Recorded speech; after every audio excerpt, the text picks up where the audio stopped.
Matagumpay na naaresto ng Northern Police District sa magkakahiwalay na operasyon ang dalawang lalaking kabilang sa mga most wanted persons sa antas ng rehiyon, distrito at istasyon dahil sa mga kasong may kaugnayan sa iligal na droga at pagpatay. Naaresto ng Navotas City Police Station Warrant and Subpoena Section ang isang 43 anyos na lalaki na kabilang sa top 8 most wanted person district level at top 10 most wanted person station level dahil sa paglabag sa Section 12 ng Article 2 ng Republic Act 9165 o Comprehensive Dangerous Drugs Act of 2002.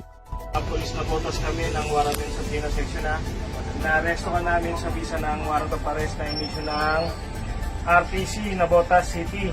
ng Branch 286. Samantala, naaresto ng District Special Operation Unit ng Northern Police District, tatuwang ang Malabon City Police Station, ang isang 41 anyos na lalaki na kabilang sa number 1 NCRPO Regional Top Most Wanted Person,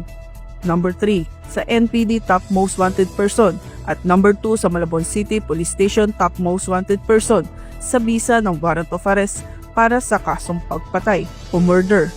na may no bail recommended na inisyu ng RTC Branch 293 Malabon City. Hindi naman titigil ang Northern Police District sa pagtugis at pag-aresto sa mga individual na lumalabag sa batas bilang bahagi na kanilang tungkulin sa pagpapanatili ng kapayapaan at kaayusan sa buong Kamanava. Mula rito sa Northern Police District, ako po ang inyong PNN correspondent, Patrolwoman Raicelan Esperanza, alagad ng batas, tagataguyod ng Balitang Pulis.